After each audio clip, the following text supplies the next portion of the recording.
how do we get from the bridge to the fingerboard and back? How do we change the sound point? In the first lesson of these beginners lectures, I told you that the most important principle for the bow is the 90-degree angle, the straight bow. That is true. But in order to change the sound point, we need to play with a crooked bow. Here is our 90-degree angle straight bow. In order to change the sound point, we have to move the bow out of the 90 degrees, like that or like that. But never move the bow in its direction now. Listen.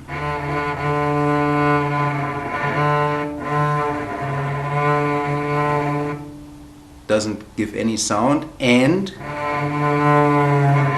you don't change the sound point.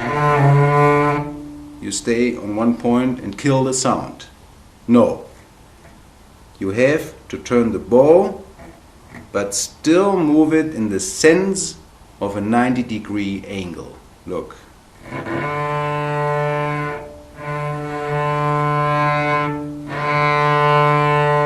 Then you get a sound and you change the sound point. You can do it the other way, this way.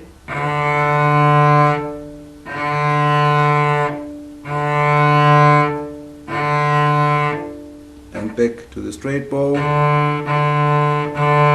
Now this way again.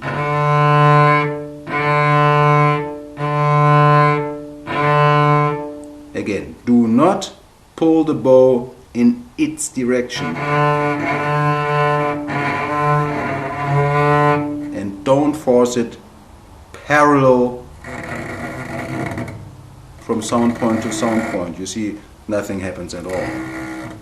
But if you play with a crooked bow, but move it in the sense of a 90-degree angle,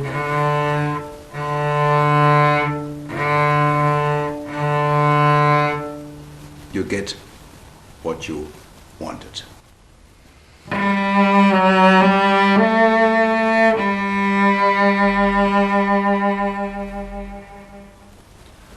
I demonstrate it again, since it is so important, just a bit more fluent. Of course, we don't need in our daily practice, we don't need these extreme angles to change the sound points. It is just a little playing around with it, and you will see you can have wonderful results on one note or on a little passage. It's possible to play a crescendo and a decrescendo in one bow.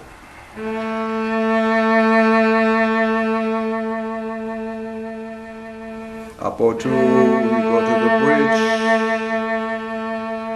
and go back. This way of a crooked bow is the more popular one. We need it all the time. Crescendo to the frog and decrescendo to the tip. So experiment with it. Play around with it. It is much fun and pleasure to control that. Concluding, I would like to advise you to combine everything what you have heard with everything. I'll give you a few examples. For instance, you play the C major scale or any other scale with vibrato.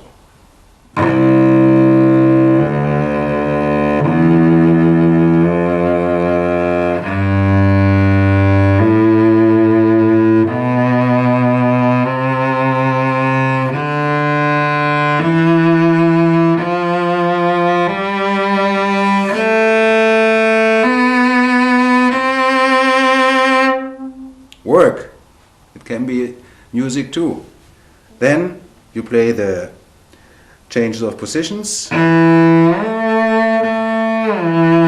combined with a crooked bow. You start loudly and get softly.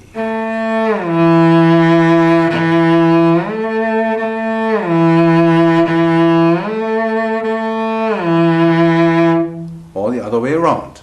Start softly and get loud.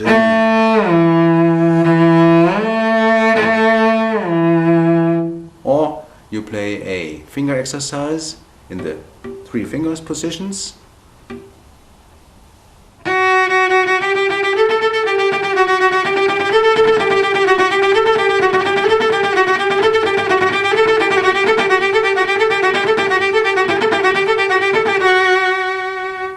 And so on and so on. You have uncountable combinations. Go ahead. I'm sure if you listen carefully to these 5 chapters and practice diligently and patiently what I demonstrated, you will have a solid basic knowledge about playing the cello. From here on you can move to scale 1 or scale 2, maybe even to the chapter double stops. I wish you much fun and a fulfilling time working with your cello. See you soon again. Take care and so long.